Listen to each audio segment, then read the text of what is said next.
Good morning, have a very nice day. सरकार ने जब धारा 370 हटाई कश्मीर से, उस वक्त हमें कुछ सब्ज बाग दिखाए थे। आतंकवाद खत्म हो जाएगा, कश्मीर भारत का अभिन्न अंग बन जाएगा, हम पीओके ले लेंगे और बहुत कुछ। जिस वक्त इन्होंने जीएसटी लगाई सरकार ने, उस वक्त आधी रात को जब भाषण दे रहे थे और हम बेवकूफ हिंदुस्तानियों को यह बता रहे थे कि यह दूसरी आजादी है।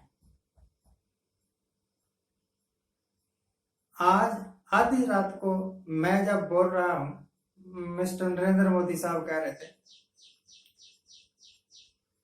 यह दूसरी आजादी है भाई।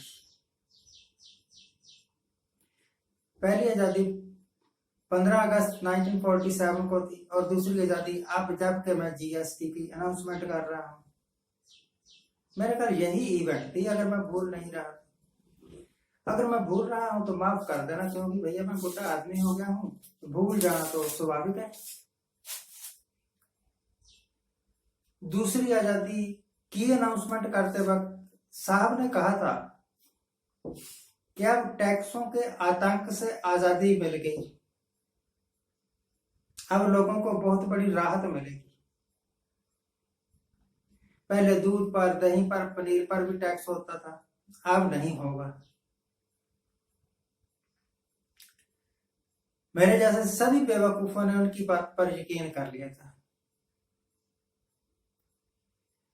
जिस वक्त साहब ने आके नोटबंदी अनाउंस की थी रात को 8 बजे, उसके नेक्स्ट डे या नेक्स्ट डे एक बहुत लंबा चौड़ा भाषण दिया था और इसमें बताया गया था कि जीएसटी के फायदे क्या, नोटबंदी के फायदे क्या है। नोटबंदी की है तो इसके फायदे क्या है, बहुत कुछ बताया गया था। 2-3 बातें तो मुझे आज भी याद है कि काला धन खत्म हो जाएगा। मैं उस वक्त नहीं समझा था कि वो कौन सा महान इकोनॉमिस्ट है, वो कौन से महान सलाहकार हैं जो साहब को सलाह दे रहे हैं कि 500 का 1000 का नोट बंद करने से और 2000 का नोट लागू करने से। 500 का पुराना नोट बंद कर दिया, नया 500 का नोट चालू कर दिया और 2000 का नोट चालू कर दिया। 1000 का नोट बंद, 2000 का नोट चालू। ये कौन सी थ्योरी है भाई कि इससे काला धन सारा बाहर आ जाएगा। लोगों ने आरटीआई दी, कई सवाल पूछे कि महाराज हमें बता दो कि कितना काला धन आया। रिजर्व बैंक की जो आरटीआई का जवाब आया, उनमें कहा गया, सरकार ने जो कुछ कहा, पहले तो सरकार कह देती है हमारे पास आंकड़े ही नहीं है, और फिर कहा कि बात यह है कि काला धन था तो सही पर अब नहीं है। तो लोगों के घरों से जब ये छापे मारते हैं ना, छापे भी ये खुद ही मारते हैं। करोड़ों रुपया, अभी कल कहीं छापा मारा और 20 करोड़ रुपए के कैश बरामद हो गए। गोल्ड बरामद हो जाता है, सिल्वर बरामद हो जाता है, हजारों लाखों करोड़। ये काला धन नहीं तो और क्या है। 370 वाली बात लूं या जीएसटी वाली बात लूं या नोटबंदी वाली बात लूं, और भी बहुत सारी बातें हैं। मैं 3 मोटी मोटी बातें ले रहा हूं। जो कुछ इन बातों को लेकर साहब ने कहा था वो मुझे नहीं लगता हुआ हो। अगर आपको लगता है तो मुझे जरूर बताना कमेंट करके। कश्मीर में रोज ही लोग मारे जाते हैं, रोज ही टीवी वाले भाषण देते रहते हैं कि श्रीनगर में, सोपोर में और कई जगह आतंकवादियों के साथ मुठभेड़ हो रही है। मुठभेड़ों का सिलसिला तो अब पंजाब में भी शुरू हो गया है। जो मारे गए, गोली से उड़ा दिए आर्मी ने या सीआरपीएफ ने या आर्म्ड पुलिस ने, वो आके कब कहेगा कि महाराज मैं आतंकवादी नहीं था, मैं तो मजदूरी करने के लिए निकला था घर से, इन्होंने भून दिया। परंतु भाई राज इनका है। अगर ये कहें कि ऊंट को बिल्ली खा गई तो सचमुच खा गई।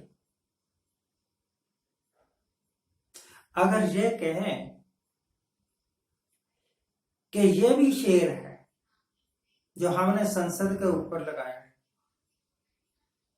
और वो भी शेर है जो पहले नेहरू के जमाने से नोटों पर छाप रहा था, तो पहले वाला तो शायद शेर लगता हो, दूसरे वाला शेर तो नहीं लगता, कुछ और ही है, पता नहीं क्या है क्या नहीं। चलो इससे साहब के ईगो को तो शांति मिली होगी जरूर। अब बहुत सारी पोस्टें मैं देखता हूँ, बहुत सारे लोगों के बयान सुनता हूँ जो कहते हैं कि इस सरकार ने महंगाई बहुत कर दी, ये सरकार लूट रही है। अब तो भैया आटे पर भी जीएसटी लागू कर दिया, दूध पर भी जीएसटी लागू कर दिया, पनीर पर भी, घी पर भी। खाएं तो खाएं क्या, जिंदगी हराम हो गई है। उस वक्त आपके कानों में बहुत रस खोला करता था जब मोदी कहा करता था अच्छे दिन आने वाला है। अरे बेवकूफो, आपने उस वक्त ये नहीं पूछा था कि किसके अच्छे दिन आने वाले हैं साहब? जिनके अच्छे दिन आने वाले थे वो आ गए। बीजेपी के अच्छे दिन आ गए, लाखों करोड़ों रुपया उनके खाते में जमा है, आराम से इलेक्शन लड़ सकते हैं, आराम से 20-20 करोड़ 30-30 करोड़ रुपया देख के एमपी और एमएलए के ले सकते हैं। कांग्रेस वालों के पास है इतने पैसे या और कई? मेरा एक फेवरेट डायलॉग था, मैं कहा करता था कि जो मायावती पर यकीन करे, जो ममता बनर्जी पर यकीन करे, वो महा बेवकूफ पॉलिटिशियन होगा, वो महा बेवकूफ वोटर होगा। परंतु जो साहब पर यकीन करे वो तो महा से भी महा बेवकूफ होगा। अच्छे दिन आने वाले हैं अडानी के, अंबानी के और खुद नरेंद्र मोदी के। आप कभी सपने में भी वो चाय नहीं बेचेंगे। झोला उठा के चल दूंगा, 40 वर्ष भीख मांगा करता था। ये सब लोगों की सिंपैथी प्राप्त करने के लिए घड़े गए डायलॉग थे। अगर ये सचमुच ही भिक्षा मांगा करते थे तो पढ़े कब थे? एमए करने के लिए हमें 27 वर्ष लगे, मतलब 28वां साल मेरा शुरू हो गया था जब मुझे एमए की डिग्री मिली पहली। तो भाई वो लोग जो नेताओं की बातों पर यकीन करते हैं, मैंने 3 एग्जाम्पल दी, 370 की, जीएसटी की, नोटबंदी की और अच्छे दिनों की चौथी एग्जाम्पल। वो आदमी बेवकूफ है। और जो ऐसे डायलॉग बोल के वोटों को हथिया लेते हैं वो महाचालाकार है। और आजकल सिर्फ महाचालाकों का जमाना है, महाचालाकों का गुजारा होता है, आप और मेरे जैसे बेवकूफों का नहीं। आज के लिए इतना ही। आज जिनका जन्मदिन है उनको हैप्पी बर्थडे। आज जिनकी मैरिज एनिवर्सरी है उनको बहुत बहुत शुभकामनाएं। सदा सुखी रहिए, आनंद प्रसन्न रहिए।